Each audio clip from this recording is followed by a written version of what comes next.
Good morning, Cape Town. Welcome to another bright, beautiful day in the mother of all cities. This is me, your host, Jonathan Davis. Let's jump right into the traffic report.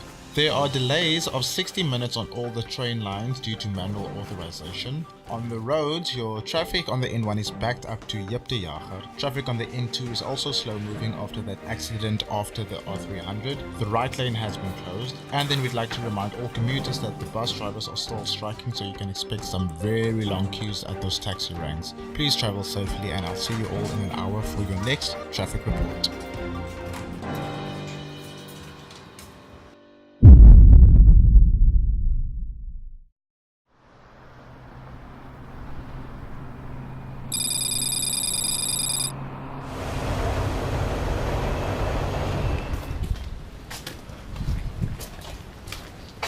My name is Sinovuyo Mabetha. I am 23 years old and I'm a film student. I'm doing a short course at the American Corners inside the Central Library in town.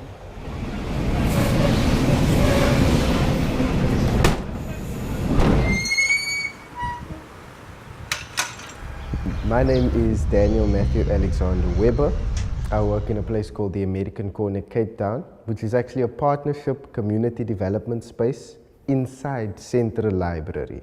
So it's equipped with a whole lot of tools and different devices to create access to this level of technology that normal people wouldn't have.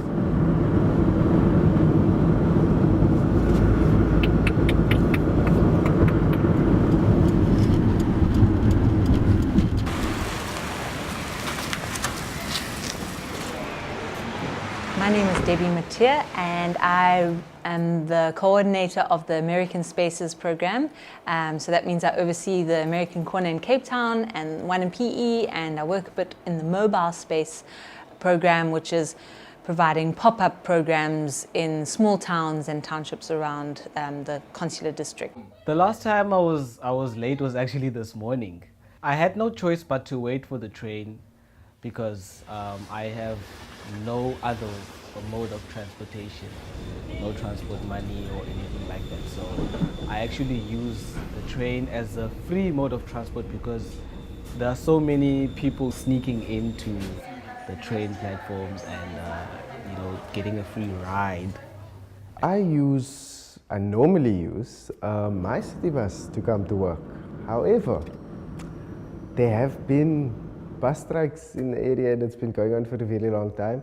But the way that it's affecting me now is that there was a time where I had to wake up very early because I only start work at 9:30, but now I've had to wake up at like 5 or 6 just to get a lift with my mother into work sometimes. But I've reverted back to just taking the taxi. Truth be told, I'm not that affected because I take the taxi sometimes when I'm late anyway.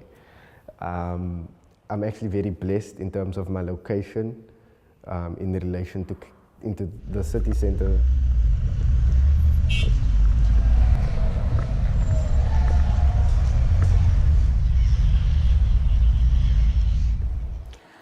I'm always late for work. I feel like I'm always late. I spend my life rushing from one place to the next. It's a rally, it's a marathon to get to work in the morning.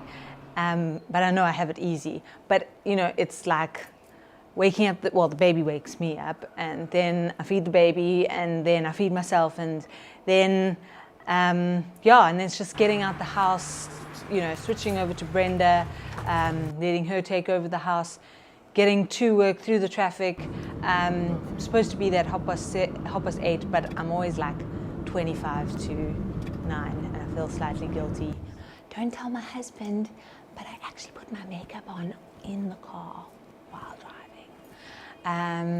I listen to the radio. I like listening to the radio, but sometimes I don't because I don't like some of the people that phone in. Just spend me time, but and realize I'm pretty lucky and think about the day ahead, plan for the day ahead, center myself, try to sort of think about what I want to achieve, what my priorities are. So there are two ways to get out of Cape Town Station without a valid ticket. The first way is to get out at the train station, and then you actually walk away and go to the railway lines, and then you walk across the railway lines. There are quite a few holes in the fence that we go through, but the security guards know already, so you'll find that they are waiting for you already there, or they're at the end of the platform waiting for people like you and sending them back. So the alternative to that is to get off at Esplanade or Woodstock, and it's much easier, and then you walk out of the self-made entrance by, Metro Rail passengers. It feels like an excuse to me whenever I'm like, oh, sorry, I'm late, it's because of the train. It's repetitive, so I do get that look of like, whatever, just get into class. You always have excuses. So, it does lower my self-esteem a little bit. I feel like I should wake up even more earlier, but it's a system that's just like making you late, like repeatedly.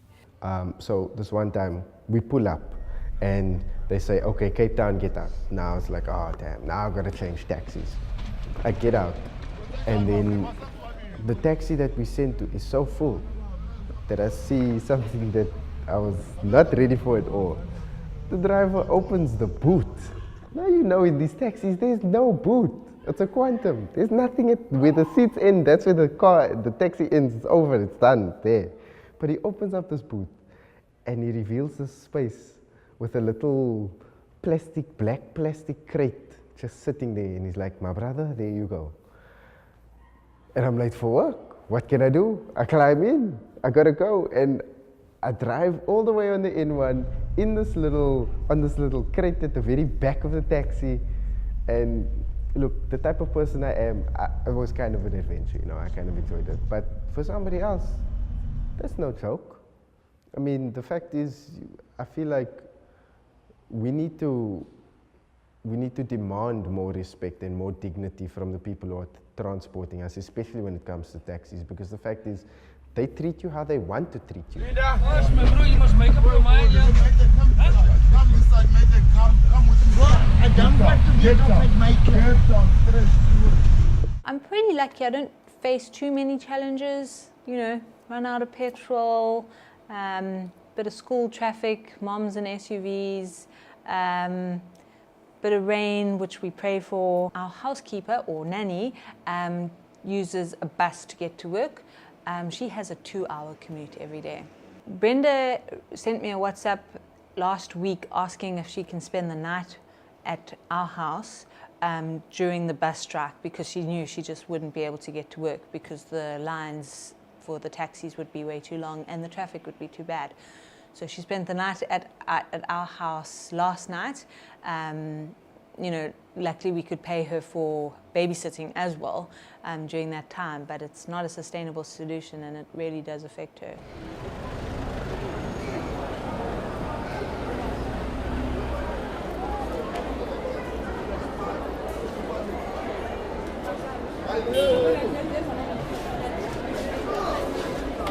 I once almost fell under the train, and that was like worst moment of my life during my entire use of the train service. People were pushing and shoving. I almost died during that process because I think I was trying to get in, but then people were trying to get out as well, because you see, when a train arrives in a platform and it's full, there are going to be those few people that are trying to get out, and then the people in the platform are also obviously going to try and get in. So those ones trying to get out are pushing and shoving against the ones who wanted to go in. I was trying to get in, then this guy just pushes me, and there's a little gap between the train and the platform, obviously, and I misplaced my foot on the way inside, and I fell between the platform and the train, and the people had to grab me and hold me in order not to fall underneath the train.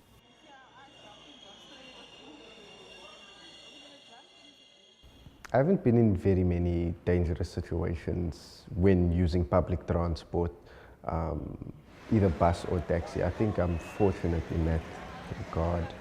The closest I came to a dangerous situation on a bus was a Golden Arrow bus. This was actually a few months ago, I think, and we were speeding down Watheeq, because after the bus goes over the N1 into Maitland, then it turns, it goes down Watheeq, it comes back to town. And you know, sometimes Golden Arrow drivers, they drive how they want to, ne? They drive dangerously sometimes. And the guy was speeding down, and we're speeding past this container freight place before you cross the bridge to get to Salt River. And as he's speeding past, one of the guys in the trucks who's parked on the shoulder of the road, like on the curb, he's speeding past, and the guy opens his car, and I just hear this bang, like crash, like a gunshot almost. And the side view mirror of the bus like explodes into thousands of, hundreds of pieces of glass. I've had some quite intense times while driving. I was parking my car one night, you know, Friday night, feeling quite lonely, getting a DVD out.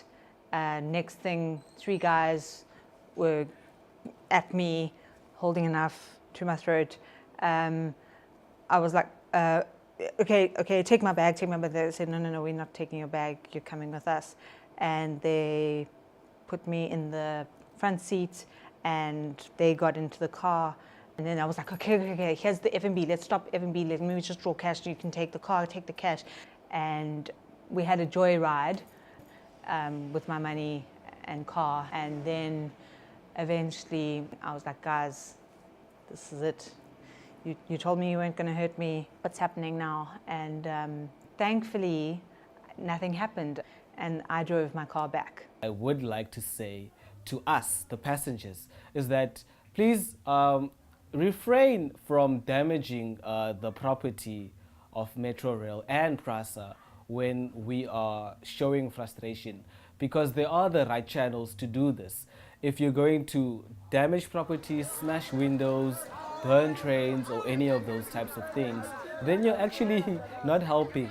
The short-term solutions that I would like to see within the next year is definitely an improved train time service. Trains must be running on time, so you have to allocate the right number or amount of trains. I think what would make public transport systems in the cities, particularly Cape Town, a lot better and a lot easier to use is, yes, it must be more reliable, yes, it must be more available during peak times. But also I think if we just beautify or make things look a little more pretty, people will respect it more, and so there will be less vandalism, less improper use, and less delays to the system. Transport in Cape Town is so messed up. Like, our city bears the scars of something created during the apartheid for a minute fraction of the population, and now it's trying to cater for I don't know how much more, but exponentially more than what it was designed to cater for. So it seems, based on that traffic report, that there might be a few unhappy bosses out there this morning. I hope you've all been saving up those brownie points, because you will certainly be late this morning. Best of luck.